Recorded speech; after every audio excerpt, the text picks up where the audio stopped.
l'honneur d'accueillir un homme charismatique, un candidat déclaré à la présidentielle. Le sera-t-il, le sera pas, on ne sait pas. Mais il va nous en dire un peu plus.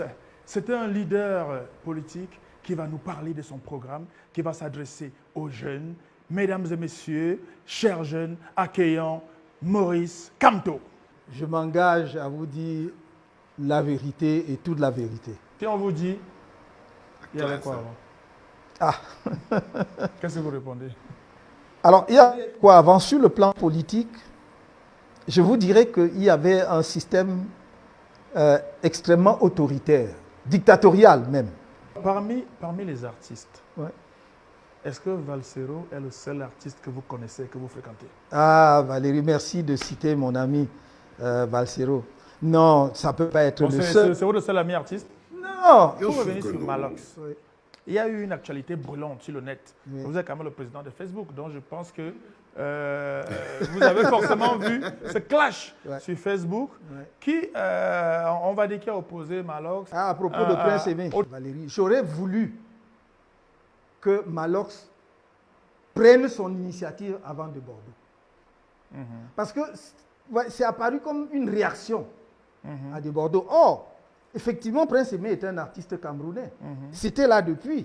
Donc lui-même aurait dû... Vraiment, ce qu'il a fait est extraordinaire, mais la temporalité m'a gêné un peu parce que ça a créé justement ce clash non nécessaire avec de Bordeaux. L'article qui stipule la durée de mandat présidentiel qui a été modifié, dont je ne vais pas entrer dans les détails. Oui. Est-ce que la dernière modification, vous, qu'en pensez-vous? Je prends ici l'engagement ferme qu'il y aura limitation du mandat présidentiel à un seul mandat renouvelable une seule fois. Il n'y a pas d'ombre du doute. Je l'ai dit en 2018, je l'ai écrit. Il n'y a donc vraiment pas l'ombre du moindre doute là-dessus. Bonjour les enfants, c'est papa. Ce qui est conçu avec le cœur et l'amour s'énonce et se présente avec le bonheur, le sourire et l'innocence d'un enfant, les enfants. J'ai pris beaucoup de bonheur à regarder ça et je voulais féliciter le frère Valérie Ndongo parce qu'il faut beaucoup de courage pour mettre son art au service de l'impertinence. Applaudissez pour lui, Valérie Ndongo. Mais ce que je veux mettre en avant dans cette capsule qui est le plus important, c'est le courage et l'audace de Valérie Ndongo à jouer le jeu, c'est-à-dire à mettre son talent au service du développement. Il y a très peu d'artistes qui peuvent faire ça. Il y a très peu de présentateurs qui peuvent faire ça. Ils n'arrivent pas à capter tous les jours que l'artiste est un impertinent. Et là, Valérie Ndongo montre une autre dimension de l'art, une autre dimension de sa personne et de son implication. Comment c'est qu'on peut s'impliquer dans son domaine avec la lucidité et la clairvoyance. Ça s'appelle un homme pragmatique. Faut ça encore l'homme qu'on appelle Valérie Ndongo.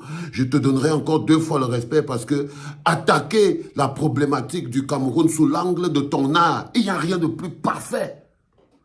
Il n'y a rien de plus parfait. C'est stratégique, c'est minutieux, c'est intelligent.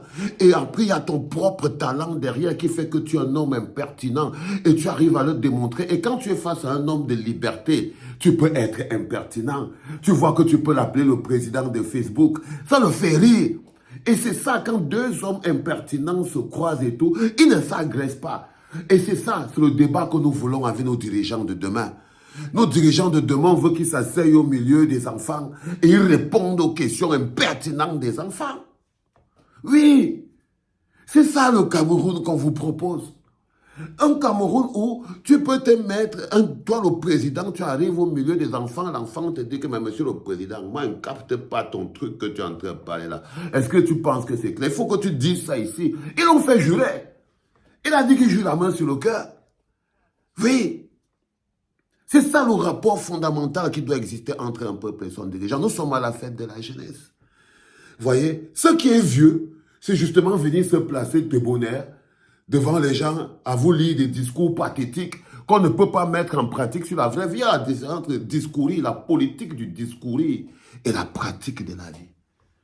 et la pratique de la vie. Là, vous voyez par exemple la différence entre Paul Biya et Maurice Kamto. C'est-à-dire le rapport que Paul Biya a avec la jeunesse. Pendant que Paul Biya, lui, vous dit que n'allez pas écouter les sirènes des gens qui vont vous faire des promesses qui ne fonctionnent sur rien et il disparaît encore. Vous avez un Maurice Kamto qui est assis au milieu des gamins en train de discuter, en train de répondre avec le sourire aux questions impertinentes de l'ingénieur qu'on appelle Valérie Ndongo. Dans le bonheur et la classe. C'est mon pays là. C'est comme ça que je vois le Cameroun. C'est comme ça que je vois le Cameroun. Un Valérie Ndongo qui dit à Maurice Kamto que mais qu'est-ce qui se passe? On ne capte pas bien, président, ça ne roule pas. Et Maurice Kamto connaît la valeur de Valérie Ndongo. Il respecte ça parce que pourquoi vous voyez Maurice Kamto assis là, c'est parce qu'il connaît la valeur de Valérie Ndongo. Quand vous avez un président qui ne connaît pas vos valeurs, il ne peut pas vous mettre en lumière. Il ne peut pas vous rendre votre grandeur. Maurice Kamto reconnaît la grandeur et la valeur de Valérie Ndongo et il lui redonne sa valeur et sa grandeur direct. Il lui redonne sa valeur et sa grandeur direct en acceptant, en s'asseyant au milieu des gamins, en acceptant. Il dit, ouais, Michael, tu peux m'appeler le président de Facebook, ça me casse pas trop des bonbons, ça roule et tout, tu vois, tout le monde est content. Voilà un pays où les gens respirent. Regardez comment même les petits-enfants là respirent. Beaucoup d'entre eux vont garder ça en mémoire, en souvenir, qu'ils étaient là et ils avaient reçu Maurice Kamto. Combien d'entre vous ont ce genre de souvenirs avec Paul Biya?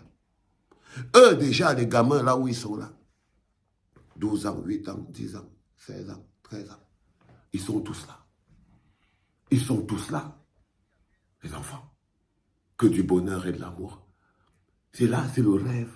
C'est notre rêve, les enfants. C'est notre rêve de notre pays. C'est comme ça qu'on le voit. C'est comme ça qu'on le conçoit. Ça, c'est les parents. Ça dit que c'est pas... En plus, il est comme un père avec ses enfants, tu vois. C'est ça. C'est ça qu'on dit. Et ben, oh, on va lutter, oh, on va aller... Non. C'est de ce pays dont on parle. Ce pays-là. Ah, les gars, je crois que ça va être mon dernier podcast de la journée d'aujourd'hui pour que je puisse dormir avec un petit sourire. C'était magnifique. L'émission, c'est sur la chaîne YouTube de Valérie Ndongo. Vous pouvez courir, aller la regarder. Il va la mettre ce soir. Je crois que j'ai lu comme ça. C'était papa.